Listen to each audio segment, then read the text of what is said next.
সেদিন হঠাৎ করেই সকালবেলা আমার ননাস বলল যে বাসায় আসবে। তারপরে তার জন্য কি, কি রান্না করলাম সেটাই আপনাদের সাথে আজকে শেয়ার করছি। হ্যালো এভরিওয়ান, আসসালামু আলাইকুম। প্রতিদিনের মতন আবার একটি নতুন ডেইলি ব্লগ নিয়ে চলে এসেছি।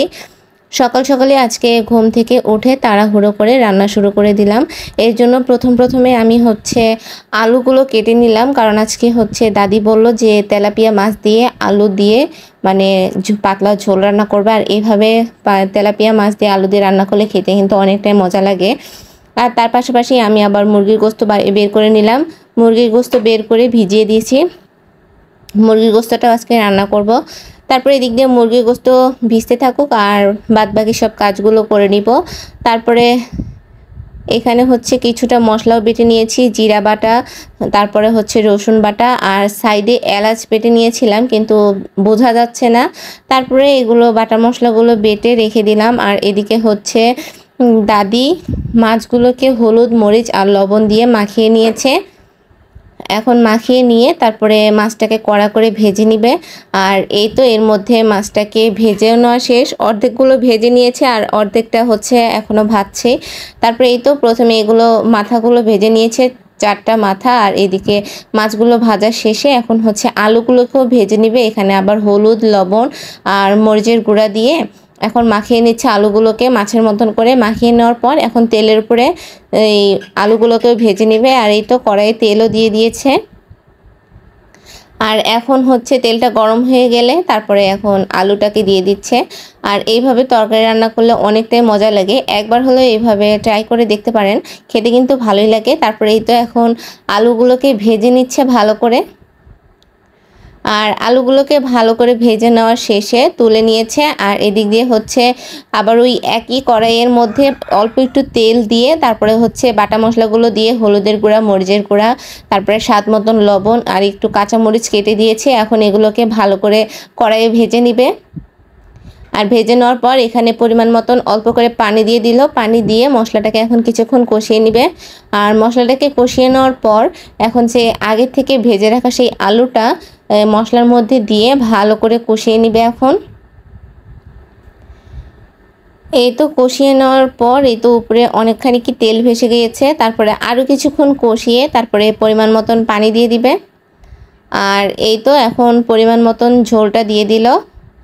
তারপরে সবগুলো সুন্দর করে মিশিয়ে নিচ্ছে। আর এখন বলক ওঠার অপেক্ষায়। তারপরে বলক ওঠার আগে এখানে আবার মাছ দিয়ে দিল, একে একে সবগুলো মাছ এইভাবে দিয়ে দিল। দিয়ে এখন আরও কিছুক্ষণ নেড়ে দিবে।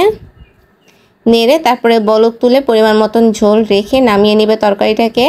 আর এই তো এদিকে আবার ঝোলে তরকারিতে বলক চলে এসেছে, এখন পরিমাণ মতন ঝোল রেখে তরকারিটাকে নামিয়ে নিবে। আর এদিক দিয়ে আরও কিছু বাটা মশলা ছিল, ওটার মধ্যে আমি একটু মুরগির গোস্তর মশলা, তারপরে ধনিয়া গুঁড়া, হলুদের গুঁড়া, মরিচের গুঁড়া, লবণ দিয়ে একটু পানি দিয়ে মাখিয়ে রেখে দিব মুরগির গোস্তর জন্য। আর এদিকে আলু কেটে নিয়েছে মুরগির গোস্তের মধ্যে দেওয়ার জন্য। আর এখানে আলুগুলো এরকম কিউব করে কেটে নিয়েছে। আর এদিকে মুরগির গোস্তগুলো ধুয়ে নিয়ে চলে এসেছি।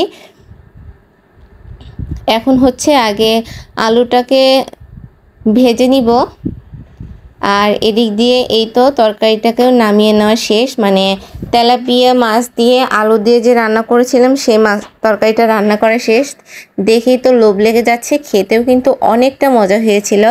তারপরে এটা এইভাবে বাটিতে নামিয়ে রেখে দিয়েছি। আর এখন আমি কড়াই পরিমাণ মতন তেল নিয়ে অল্প একটু হলুদ আর লবণ দিয়ে দিলাম। দিয়ে এখন আলুগুলো দিয়ে দিয়েছি।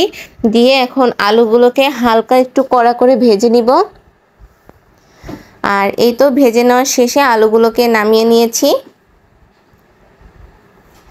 নামিয়ে নেওয়ার পর এখন চুলার ওই একই তেলের মধ্যে একটু তেজপাতা আর দারচিনি দিয়ে তারপরে এখন বাটা মশলাগুলো দিয়ে দিচ্ছি। বাটা মশলাগুলো দিয়ে এখন ভালো করে কষিয়ে নিব। আর এরপরে বাটিটা ধুয়ে অল্প করে পানি দিয়ে দিয়েছি।